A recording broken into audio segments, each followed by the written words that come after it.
Bom dia, Escola de Profetas. Bom dia. Bom dia para você aí de casa. Que alegria estarmos mais um dia estudando a Palavra de Deus. Bom dia, Anderson. Bom dia, professor Cícero. Bom dia, Escola de Profetas. Bom dia. Bom dia para você aí de casa. Mais um dia conosco para estudar a Palavra do Senhor. Que Deus seja louvado pela sua vida. Amém. E agora nós vamos fazer o que, Anderson? Vamos orar ao nome do nosso Deus. Amém. Convido Amém. você aí de casa e a Escola de Profetas para nos ajoelharmos e falar com o nosso Rei dos Reis.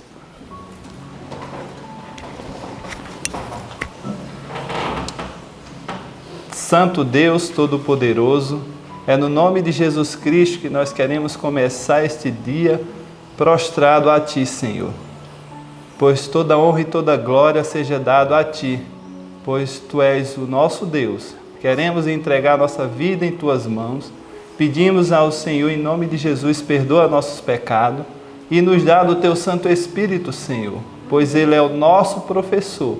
Ele é quem nos ajuda a entender a Tua Santa Palavra e praticá-la. Por favor, nos ajude, Senhor, a praticar tudo o que aprendemos, ó Deus, para que possamos ter o caráter de Jesus Cristo. Eu peço uma bênção sobre esta pessoa, sobre esta família que está assistindo agora conosco. Que o Senhor abençoe, Senhor, essas famílias e nos abençoe. Nós te pedimos em nome de Jesus. Amém. Amém, Senhor. Muito bem, Anderson. Anderson, você é uma cara nova aqui, né, na Escola de Profeta. O pessoal quer conhecer você. A escola já conhece. O pessoal quer conhecer. Quem você é e de onde você veio? Bom, pessoal, meu nome é João Anderson. Eu vim lá do Rio de Janeiro, professor, e larguei tudo. Larguei escola, larguei trabalho, faculdade, tudo para servir o nome do Senhor. Amém. Louvado seja Deus. Eu aproveito a fala do Anderson aqui e quero fazer um apelo para você, né? O Anderson estava lá no Rio de Janeiro e assistindo também, como você está assistindo aí, ele tomou essa decisão, o Espírito Santo colocou no coração dele essa decisão de vir para cá, para a Escola de Profeta. Anderson, você estava preparado, sabia tudo para vir para cá? Não, professor, não sabia muito não, viu? Eu só vim mesmo de Malicuia. A professora falou, ó, você está pronto para vir? Eu falei, tô. Na semana passada, na semana seguinte eu já estava aqui na escola e fui aprendendo aos poucos, né? Muito bem, Anderson. Eu sei que aí do outro lado tem muita gente igual a você que quer vir para cá e pensa que precisa estar preparado de tudo. O nome aqui é escola. Você vai vir para cá para se preparar, para se unir a esse exército. Vem, não tem medo. Eu também pensava que eu não poderia participar. E eu já estou aqui fazendo parte da Escola de Profetas já há 4 anos. Amém. Então, em nome de Jesus, deixa as outras coisas desse mundo e vem se unir à Escola de Profeta para salvar vidas. Professor, eu lembro que quando eu conheci a Escola de Profeta, já tem um tempo, né? E aí o pessoal falava que era a coisa mais difícil do mundo estar na Escola de Profetas. Falaram que eu tinha que ler não sei quantos livros de Ellen White e que eu tinha que fazer uma prova desses livros e era um negócio muito gigantesco, né? Então, assim, talvez você tenha essa imagem da escola, né? Mas eu falo para você, confie em Deus. Se você ver o chamado de Deus, se você sente o chamado de Deus, venha para a Escola de Profetas, porque aqui você será treinado e capacitado para levar a mensagem, a última mensagem do mundo, né, professor? Amém, amém. Lembra de Davi? Os homens, os 600 soldados dele eram homens que eram maus, né? E Deus levou eles para junto de Davi, Davi lá orando, ensinando a eles, tornou um exército forte e se uniram ao povo de Deus. Então você também, você pode ter falhas, todos nós temos falhas, mas Deus capacita aqueles que o chamam. Amém? Sim. Anderson, agora chegou aquele momento que é muito, muito especial, que é nós decorarmos os textos, né? Todos os dias estamos aqui decorando os textos. O texto está onde, Anderson? O texto está lá em João 16,15, professor. Amém. Então, vamos contar para começarmos? Vamos. 1, 2, 3. João 16,15. Tudo que o Pai tem é meu. Por isso vos disse que há de receber o que é meu e vou-lo há de anunciar. João 16,15. João 16,15. Tudo quanto o Pai tem é meu. Por isso vos disse que há de receber do que é meu e vou há de anunciar. João 16:15. João 16:15. Tudo quanto o Pai tem é meu, por isso vos disse, que há de receber do que é meu, e vou-lo há de anunciar. João 16:15. Muito Amém, bem. professor. João, é você também. É eu mesmo, né? João. O discípulo amado, né, professor? Isso mesmo. Que coisa boa você aí de casa. Eu sei que está decorando esses versos maravilhosos. E é muito bom ter a palavra de Deus em nosso coração. Nesse momento iremos ficar com o estudo que hoje está uma bênção do Senhor. Que o Senhor Deus te ajude a entender e obedecer essas palavras. A nossa vida será uma bênção. Amém. Que Deus te abençoe ricamente. Olá, bom dia para vocês. Bom dia, Joana. Bom dia, mãe. Ai, coisa boa. Hoje estamos passando juntas essa lição. E é uma lição importantíssima. Sim. Que nós precisamos pensar muito para poder trabalhar com ela. E você que está em casa, agora pegue todas as suas antenas mentais, emocionais, sociais e coloque em alerta, porque o que vamos estudar é muito importante. Vamos pedir a Deus sua bênção, seu poder sobre nós. Vamos ajoelhar, Joana, vamos orar. Você ora, Joana, para nós? Sim. Querido Deus e bom Pai, que bom é termos a orientação da Tua Palavra, que bom, Senhor Deus, é podermos nos achegarmos a Ti e queremos nesse instante pedir o Teu Espírito Santo para compreendermos as Tuas vontades para a nossa vida. Ajuda-nos, Senhor, em nome de Jesus. Amém. Amém. Amém. Que importante o assunto de hoje. Sim. O que foi que nós estudamos esses dias? Dê uma olhadinha nisso que nós vamos passar aqui agora. Vamos fazer uma retrospectiva do que estudamos sobre a vida de Davi? Isso vai nos ajudar muito. Você se lembra? A criancinha, o menininho ruivo que foi ungido rei por ordenança do Senhor. O Senhor Deus o escolheu. O Senhor Deus pegou uma criança, um menino ali, um juvenil, e elevou ele diante de toda a comunidade de Israel. E se o homem vê só um pastor, Deus enxerga um rei. Vamos ver outro detalhe da vida de Davi? Então a situação com Golias, está lembrado? Vamos lembrar de alguns detalhes a respeito disso. Eu fico imaginando Davi sentado e lembrando de quantas vezes Deus o havia ajudado, Deus havia trabalhado com ele. Pode passar, filho. Lembra dessa situação aqui em que estava Davi junto com seu amigo, descendo para olhar no acampamento onde Saul estava, Joabe do lado, e ele pega a tina de água e leva junto com ele, coloca a lança, está lembrado?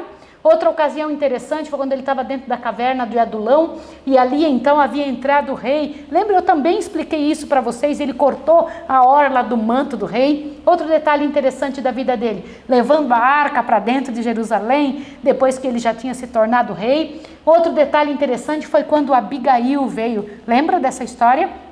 Eu sei que foi antes, né? Aí está fora da ordem cronológica, mas ele também teve aquela situação especial enquanto ainda estava fugindo de Saul, e essa mulher trouxe alimentos, lembra dessa situação? Mais outro detalhe, as grandes batalhas de Davi, as grandes batalhas contra os filisteus, venceu todas elas. Mas deixa eu te comentar uma coisa, que triste a narrativa que vamos ter hoje, porque depois de grandes batalhas, depois de grandes guerras, depois de toda a sua família pronta, dá uma olhada a quantidade de filhos que Davi teve. Infelizmente teve muitas mulheres. Como você vê de Ainoã, a sua mulher, lá que está em 2 Samuel 3:2, ele teve Amnon. Depois com Abigail ele teve Quileabe. Depois com Maaca teve Absalão. De sua mulher Agite ele teve Adonias. De sua mulher Abitai teve Cefatias.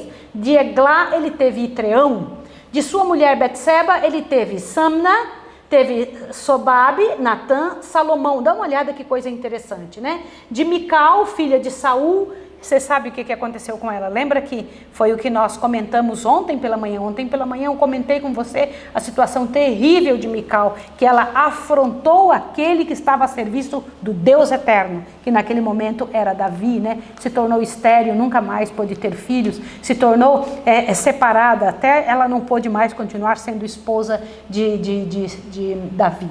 No entanto, um homem com tanta vida, com tanta história para contar, infelizmente hoje nós vamos ter que falar sobre o pecado de Davi. Que triste essa história, não é, filha? Sim, com certeza. E a história de hoje está lá no livro de 2 Samuel, o capítulo 11 até o capítulo 14. E também nós dedicamos a leitura de alguns salmos, né, que foram escritos por Davi, o Salmo 32 e o 51. São salmos de sofrimento, Sim, né? confissão. De pedido de arrependimento, de confissão diante de Deus. Mas uma coisa interessante, Joana, Deus não louva o homem, não é? Sim, verdade. E por que Deus não louva o homem? Qual é a razão por que Deus não faz isso? A Thay tem uma frase bem interessante, né? Ela diz que tudo que tem de bom em você é porque Deus te deu, mas tudo que é de ruim, tenha certeza, isso é seu mesmo, você nasceu com ele. Mas às vezes a gente se acha muito bom. Tem época na vida em que a gente fica se achando assim, dizendo, eu estou no controle da coisa, eu consigo resolver a situação. Aliás, eu não preciso tanto orar. Tem essa época na vida ou não tem? E aí é onde mora o perigo.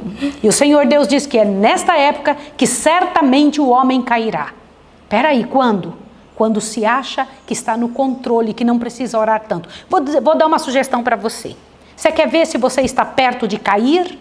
Porque aqui diz certamente cairá, não é, Joana? Sim. Queria que você lesse essa parte, por favor, para que ficasse claro diante dos nossos amigos. Você tem ela aí? Ó, é nesse primeiro parágrafo mesmo. Vai lá. Tenho. Na metade do primeiro parágrafo. É impossível a nós, em nossa própria força, sustentar o conflito, e o que quer que desvie de Deus a mente, o que quer que leve à exaltação própria ou presunção, está certamente a preparar o caminho para a nossa derrota. Olha, puxa vida. O conteúdo da Bíblia visa inculcar desconfiança na força humana e incentivar a confiança no poder divino. Olha só, e eu vou ler mais um pedacinho para você. Diz assim, ó: mais que isso, conforme ensinam todas as lições da história bíblica, é coisa perigosa louvar e exaltar o homem. Pois se alguém vem a perder de vista a sua inteira dependência de Deus e a confiar em sua própria força, é certo que cairá. Vamos analisar isso, Joana? Sim. Porque é o seguinte, quando é que você sabe que você está perto de cair? Quando você ora pouco para decidir alguma coisa. Quando você ora pouco, é porque você pensa, eu sei fazer isso aqui, eu não preciso de Deus. Verdade. Quando você ora pouco, é porque você chega à conclusão de que o que você sabe fazer, que aquilo que você está conseguindo fazer já é tão bom, que você nem precisa de Deus. Foi o que aconteceu com Davi. Aquele homem que tinha buscado tantas vezes ao Senhor, que tinha se voltado tantas vezes para Deus, agora ele tinha confiança própria. Peraí, mas tem uma outra coisa interessante, Joana. O mundo fala tanto de autoestima, confiança própria, acreditar em si mesmo. Não fala isso? É verdade. Que armadilha, né? Sim. Isso pode ser uma armadilha do inferno. Eu preciso ler aqui, ó, uma coisa importante. Isso daqui, ó. Logo que Satanás consiga separar de Deus a alma, como é que alguém se sente e sabe que está separado de Deus na sua alma? Quando não decide algo com oração. Aqui em casa a gente costuma dizer, tudo que a gente decide sem oração é coisa errada. Sim ou não? Olha lá. A única fonte de força procurará ele despertar os desejos impuros da natureza carnal do homem. Como assim? Peraí. Como que você sabe que você vai cair num pecado de adultério? Como você sabe? Olha aqui, Joana. Ó. Logo que Satanás consiga separar de Deus a alma, a única fonte de força, procurará ele despertar os desejos impuros da natureza carnal do homem. Quando uma pessoa para de orar, a primeira coisa que vai acontecer vai ser despertado o desejo carnal dessa pessoa. Vai estar envolvido em algum pecado. Ó, a obra do inimigo não é feita abruptamente. Não é ao princípio súbita e surpreendente. É uma ação secreta de minar as fortalezas dos princípios. Ai, deixa eu tirar esse pouquinho. Deixa eu tirar esse pouquinho aqui. Hoje eu tiro mais um pouquinho, que daqui uns dias está ruído, que nem um queijo suíço. Ó. Começa em coisas aparentemente pequenas. Negligência de ser fiel a Deus e de confiar inteiramente. Disposição para seguir costumes e práticas do mundo. Quando você vê, você está caído, está envolvido numa desgraça. Não foi diferente com Davi, não é? Coitado dele. Nós aprendemos na lição de hoje que ninguém está isento, né? Você olha Davi, um homem ungido por Deus, escolhido pelo Senhor, tinha passado grandes experiências ao lado de Deus, mas tinha um forte potencial para se tornar um adúltero. Tinha um forte potencial para se tornar um assassino. E todos nós temos esse Todos forte nós. potencial de Todos se tornar nós. adúltero, assassino, e só a graça de Jesus para nos livrar desse tipo de situação. Sem o poder de Deus, sem Deus, a gente vai cair nessa. Essa é a verdade. Agora, dê uma olhadinha que coisa interessante. Pode colocar aí, por favor. Lá estava o rei no trono, né? Lá estava Davi, forte e poderoso. E acontece um negócio que ele estava rodeado de algumas pessoas. Primeiro que eu quero lembrar é Joabe. Daqui para frente nós vamos ter que comentar a respeito de Joabe de uma maneira muito especial. Outro que estava rodeando Davi era Urias. Ali está Urias. Urias era quem? Um dos grandes nobres do exército de Davi. E Joabe, o comandante principal. Lembra disso? Aí Davi tinha vencido em muitas guerras, resolveu ir para casa dar uma descansada. Afinal, não precisava tanta coisa agora. Ele já tinha vencido tanto, né? Foi para casa e foi descansar. Lá está Davi descansando, sossegado, no terraço de sua casa. E quando de repente ele olha, ele vê alguma coisa. Presta atenção nessa frase aqui agora, ó. Enquanto Davi estava à vontade desprevenido, foi que o tentador aproveitou a oportunidade para fazer o quê? Lhe ocupar a mente. Mente desocupada é a oficina de quem? Satanás. Olha, oficina de Satanás. Essa frase é do próprio livro. O livrão diz isso. Que enquanto Davi estava desocupado, Satanás falou, eu arrumo um negócio para ocupar sua mente. Aí ele viu o quê? O que ele viu? Ele olhou e viu uma mulher se banhando. Eu não vou parar aqui para comentar sobre mulheres se banhando ali fora, neste lugar, nessa hora, fora de sua casa, num espaço em que alguém possa ver, né, que alguém possa observar. Mas eu vou citar aqui o que Davi poderia não ter feito. O nosso estudo de hoje fala sobre beleza fatal e primeira parte de sua vida. O que é uma beleza fatal? O que é isso? É qualquer beleza que possa destruir a confiança em Deus em um homem ou em uma mulher. O que é beleza fatal? O que é charme fatal? O que é envolvimento fatal? É qualquer coisa que destrua uma pessoa diante de Deus. Dá uma olhada nesse próximo aqui. Lá está ele olhando. Lá está ele observando e olhando a cena. A mulher linda, bonita, mas não era dele. Não lhe pertencia, não estava available, não estava disponível. Era um homem que estava ali, ó. Lembra? Satanás vai desenvolvendo os desejos carnais, né? Quando a pessoa não está falando nada. Vamos pensar numa coisa? Qual foi a primeira parte da vida de Davi? A vida de Davi foi dividida em duas partes. A primeira e a segunda. Você sabe falar a primeira, Joana? A primeira ele passou perseguido, né, por Saul. E ali ele desenvolveu muita dependência em busca de Deus. Sim, essa foi a primeira parte de sua vida. E nessa parte ele era chamado homem segundo o coração de Deus. Não na segunda parte. Na segunda parte de sua vida, foi depois do pecado com Betseba, ele foi considerado um homem fraco, embora perdoado. Olha isso aqui.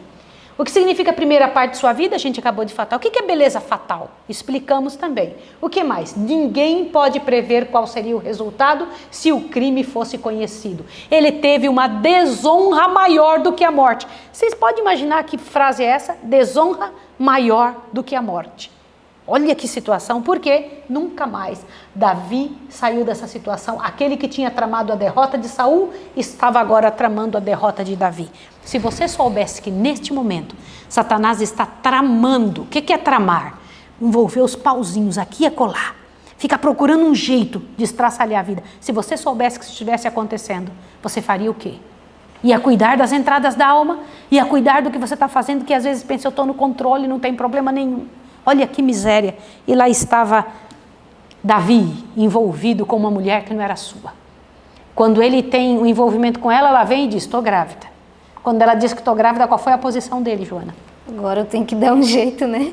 Para ninguém ficar sabendo, porque até ali ninguém tinha consciência de que Davi tinha tomado a mulher de Urias. Só ele e Deus, né? Isso mesmo. E agora ele fica tentando arrumar um jeito para o pecado dele, para que isso não se torne público. Então ele manda chamar Urias. E ele pede a Urias para que Urias se deite com sua esposa. Só que aí Urias, ele tinha um caráter um tanto diferente, né? Urias era um homem fiel e íntegro. E ele eu fiquei com tanta dó dele, sabia, Joana? Sim. Fiquei com muita pena. Quando eu fui lendo isso, foi me cortando o coração. Imagine que Davi era um homem segundo o coração de Deus, mas nessa hora ele era um agente de Satanás. Sim, era um agente de Satanás. E interessante é a resposta de Urias, né? Ele diz assim, como posso eu gozar de minha mulher enquanto os soldados do exército do meu Senhor estão lá na batalha? Então ele tinha uma fidelidade a Davi e aos seus companheiros de batalha. Eu imagino que situação terrível, não deve ter sido essa. Mas aí Davi faz outra coisinha, manda um recado para Joabe na mão de Urias. O que foi que ele fez? Que triste, né? A carta dizia que era para Joabe deixar Urias em frente à batalha e deixá-lo sozinho para que ele morresse em batalha. E assim não fosse a mão de Davi se levantando contra Urias. Não, mas não é assim que Deus enxerga, né? Não e foi assim o que aconteceu. Deus enxergou. Foi o que aconteceu, não foi? Sim. Ele foi colocado na frente da batalha, no primeiro, foi alvejado, não foi socorrido, e ainda Joabe mandou um recado antes. Diga que estamos enfrentando os filisteus e vencendo. E diga também que, infelizmente, Urias faleceu. Que situação! Agora, Davi tinha um cúmplice, que era um baita de um assassino e traidor, Joabe. Sim ou não? Que situação! E aí ele volta. Agora a mulher está viúva, passa os dias da viuvez, ele pega atrás dela, casa-se com ela, fica ali, estava tudo resolvido. Ela com um nenenzinho na barriga, está ali grávida, andando para lá e para cá, passou-se um ano. O que aconteceu depois de um ano? Diz que ele desfrutava sem ser incomodado da recompensa de seu pecado. É isso mesmo. Imagina, o pecado ele parece ser muito desejável, né? E parece que quando você o pratica, tudo vai dar certo, parece que tudo está funcionando. E era isso que Davi estava sentindo, né? Ele estava sem nenhum tipo de incômodo, desfrutando do fruto do seu pecado. Desde o início, Satanás pinta a ideia de alguém desfrutar do pecado de maneira clara. Desde com Adão e Eva ele já fazia isso. E aí ele passa essa ideia, não vai acontecer nada, fica tranquilo, vai dar tudo certo. Mas não existe pecado sem consequência. É verdade. O que foi que aconteceu? O bebezinho tinha acabado de nascer, o que houve? Imagina ele contente, bebezinho na mão, feliz da vida, com a criancinha ali, aquela criancinha bonitinha, coisinha mais bonitinha. Ele recebe a visita de alguém. Quem que veio visitar Davi? Profeta Natan. Eita, e o que o profeta Natan fez? O profeta Natan veio contar uma historinha para ele. Qual foi a história, Joana? Aqui diz que o profeta Natan, ele era dotado de uma sabedoria do alto e que ele conseguiu, com a história que ele contou para Davi, captar a simpatia do rei e ainda fazer com que o próprio rei pronunciasse a sua sentença. Então ele contou a história de dois homens, que um tinha uma ovelhinha e o outro tinha muitas. E ele disse que o homem que tinha uma ovelhinha só, na realidade o homem que tinha muitas ovelhas, recebeu uma visita. E aí ele mandou roubar a ovelhinha lá do outro e matar, porque ele não queria que usasse a dele, né? E Davi ficou completamente indignado, porque Davi ele tinha esse senso de justiça, né? E aí ele falou assim, não pode isso acontecer, isso é errado. E aí ele disse assim, esse homem tem que pagar 4 vezes mais pela Quanto ovelha. ele disse? 4 vezes. 4. Não esqueça essa quantidade. A boca de Davi disse, pague 4 vezes mais a ovelhinha. Olha só, e aí Natan diz o que para ele? O que Natan diz? Tu és. Tu és este homem. O quê? Mas Joana, por que Deus esperou um ano para tornar e falar isso para Davi? Eu creio que Deus queria que Davi despertasse, né, dessa situação, que Davi acordasse para Deus, né, e conseguisse sair desse pecado. Deus sempre dá tempo de pensar. Olha o que o livrão fala, e eu queria que você pegasse esse parágrafo, por amor de Israel. Olha só, por amor de Israel, pega esse parágrafo para você se assustar com isso. Ó. Por amor de Israel, também houve necessidade da intervenção de Deus. Passando-se o tempo, o pecado de Davi para com Batseba se tornou conhecido e despertou a suspeita de que ele projetara a morte de Urias. Olha isso. Terrível. O Senhor foi desonrado. Ele tinha favorecido e exaltado Esaú, e o pecado deste representou falsamente o caráter de Deus, lançando ignomínia ao seu nome. Tendia a abaixar a norma da piedade em Israel e diminuir em muitos espíritos a aversão pelo pecado. E, ao mesmo tempo, os que não amavam nem temiam a Deus se tornaram, por meio daquele pecado, audazes na transgressão. Olha a situação. E aí, sabe o que foi preciso? Você será repreendido, Davi. Qual foi a primeira repreensão? Ele disse 4. Qual foi a primeira? A realidade é que a lei do Senhor dizia e exigia a vida do adúltero. Todo aquele que adulterasse em Israel deveria ser apedrejado, tanto o homem como a mulher. Mas Davi era o rei e era ungido de Deus. Quem poderia levantar a mão contra ele? Pois é. Ninguém, não? Então, morte que era de Davi foi transferida para o fruto do pecado. Peraí, não entendi isso, Joana. Quer dizer que o pai pecou e o menino, a criança, é que recebe o resultado? Sim. Ele não recebe a culpa, mas recebe a consequência. Olha aí. Interessante isso. E tem alguns ainda dizendo por aí, falando que isso não acontece. Isso acontece sim. Nós pecamos e nossos filhos, as pessoas que estão ao nosso redor, recebem as consequências, participam das consequências da miséria do que fizemos, da miséria do que desajustamos em nossa própria vida. E só Deus sabe, nós não sabemos julgar retamente, né? Mas só Deus sabe do que ele estava livrando Davi ao permitir a morte dessa criança. Porque era fruto de um adultério. O que viria disso? O que seria dessa criança? Deus, com certeza, em sua misericórdia, estava poupando não só a Davi, mas o reino de Israel, né, de algo que fosse uma desgraça maior. Sim. E quando eu paro para pensar nisso, me dói meu coração. Sim. Um detalhe interessante, Joana, mas a história de Davi não favorece defesa ao pecado. Sabe, as pessoas falam, Davi teve tantas mulheres. Davi era um homem segundo o coração de Deus. Davi, Deus amava ele mesmo ele tendo feito tanta coisa errada. Agora, essa parte aqui você tem que ouvir. Olha o que diz. Mas a história de Davi não favorece defesa ao pecado. Era quando ele andava no conselho de Deus, que era chamado homem segundo o coração de Deus. Pecando, isso cessou de ser verdade com relação a ele, até que pelo arrependimento voltasse ao Senhor. É sério isso ou não? Mas foi fácil, mesmo depois de arrependido, a vida de Davi, Joana? Não. Aqui diz que muitas pessoas apontam o exemplo de Davi para dizer assim, olha aí, Davi não era um homem segundo o coração de Deus e ele não fez isso. A gente fala isso de maneira irrefletida, porque o texto aqui nos diz que aqueles que, apontando para o exemplo de Davi, procuram diminuir a culpa de seus próprios pecados, deveriam aprender do registro bíblico que duro é o caminho da transgressão. Embora semelhantes a Davi se desviem de sua má conduta, achar-se-á que os resultados do pecado, mesmo nesta vida, são amargos e duros para se suportarem. Miséria. E que terrível foram os resultados. Não foi somente na vida de Davi. Nós vemos aqui no capítulo 14, no capítulo 13 do segundo livro de Samuel, a gente vê o incesto de Amnon contra Tamar. Ele toma sua irmã à força e depois a rejeita de maneira muito satânica. E depois nós vemos no capítulo 14 Absalão se levantando contra Amnon e matando Amnon. Foram os golpes que Davi foi recebendo pelo que ele mesmo tinha dito por sua boca. Sim. E outra, ele mudou de personalidade, sabia, Joana? Após o seu pecado, ele nunca mais foi o mesmo. Ele mudou de personalidade, ele se transformou numa outra pessoa. A mensagem comenta sobre isso, diz assim, houve uma grande mudança no próprio Davi.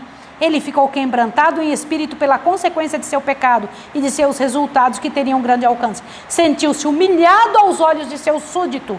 Sua influência se enfraqueceu. Olha que coisa tremenda. Este homem ficou chorando e sofrendo até o momento em que a criança foi morta. Imagine, pode passar esse próximo, a influência dele. Que grande mudança daquele menino corajoso para um homem jogado no chão. E agora ele não tinha mais força diante do seu reino. Davi nunca mais foi o mesmo. Embora perdoado, Joana, sua vida trazia as marcas do pecado cometido. O que é isso? Que fraco se tornou Davi. Como ele se tornou fraco, a sua influência enfraqueceu no reinado, ninguém mais acreditava nele e ele mesmo se sentia destituído de poder, de força, de honra. De moral. Ele não tinha mais, isso me dá uma tristeza tão grande. Que situação! Aqueles que, apontando para o exemplo de Davi, procuram diminuir a culpa de seus próprios pecados, deveriam aprender do registro bíblico. Olha só, que duro é o caminho da transgressão. Embora, semelhantes a Davi, se desviem de sua má conduta, achar-se-á que os resultados do pecado, mesmo nessa vida, são amargos e duros para se suportarem. Que situação, né? Que tristeza, lamentável. Que miséria. E então foi que ele fez, ele compôs os salmos, né, Joana? Quais salmos foram? Ele compôs o Salmo 51 e o Salmo 32. O Salmo 51 é um salmo muito especial, né? ele vem contando da sua condição diante de Deus, e que interessante é analisarmos que neste salmo, Davi faz um pedido muito especial para Deus. Em meio àquela angústia de pensar assim, pequei contra o Senhor. Ele tinha pecado contra Betseba, tinha pecado contra Urias, mas o seu atentado era principalmente contra Deus. E aí naquela angústia de pecado, ele pediu ao Senhor no verso 10, cria em mim, ó Deus, um coração puro e renova dentro de mim um espírito inabalável. Não me repulses da tua presença, nem me retires o teu Santo Espírito. Joana, você comentou comigo que você achava que ele estava pensando em alguma coisa. O que era? A vida de Saul ensinou uma coisa muito importante para Davi. Davi via que Saul era um perturbado e que tudo isso tinha acontecido porque ele tinha desobedecido a Deus, ele tinha violado a lei do Senhor. Então ele ficou pensando, e agora serei um Saul? Me tornarei como Saul. Deus o expulsou de sua presença. Eu nunca tinha pensado isso. Sim, e retirou dele o Espírito Santo, e ele passou a ser atormentado por um demônio. Agora imagina, Davi pensando, agora também eu perderei o Espírito de Deus. E por isso ele pede, não me retires o teu Espírito. Nunca tinha pensado nisso, que interessante, né? Sim. Porque é muito sério. Agora, para os que pecaram, estão em miséria, que fizeram isso de sua vida, que tomaram essa atitude tão ruim, eles entram em desespero ou eles têm alguma esperança? A palavra de Deus nos dá esperança, nunca Olha nos lá. leva ao desespero. Olha só, quem quer que sob a reprovação de Deus humilhe a sua alma com confissão e arrependimento, como fez Davi, pode estar certo que há esperança para ele. Amém. Glória ao nome do Senhor. Quem quer que com fé aceite as promessas de Deus, encontrará o quê, Joana? Perdão. Perdão, louvado seja o nome do Senhor. O Senhor nunca lançará fora uma alma verdadeiramente arrependida. Ele faz essa promessa, apodere-se da minha força e faça paz comigo. Sim, que faça paz comigo. Deixe o ímpio o seu caminho e o homem maligno os seus pensamentos e se converta ao Senhor, que se compadecerá dele. Torne para o nosso Deus, porque Ele é grandioso em perdoar. Amém. Aleluia, glória ao nome do Senhor. As consequências ficam, mas o pecado é concedido. Louvado seja o nome de Deus. Vamos orar com eles agora, Joana? Sim, vamos lá? vamos pedir. Nós vamos agradecer a Deus pela chance que nós temos de poder orar juntos, e nós vamos orando a Deus agora, dizendo para o Senhor que Ele é muito bom. Vamos orar. Santo Deus e amado Pai, que história triste essa história de Davi, manchou sua vida, achou que estava no controle das situações, parou de orar, parou de buscar ao Senhor, parou de depender de Ti, e o Senhor diz que quando isso acontece é certo que cairemos em pecados de ordem moral. Por isso eu te peço em nome de Jesus que nos ajude. Não permita que isso aconteça conosco, livra-nos disso, Senhor. Não nos permita cair nas armadilhas que Satanás preparou para Saul, que preparou para Davi, e que nós não venhamos, Pai de amor, em nome de Jesus, cair na mesma situação. Ajuda-nos a sair disso como vitoriosos, em nome de Jesus. Amém. Que o Senhor Deus abençoe você e até amanhã.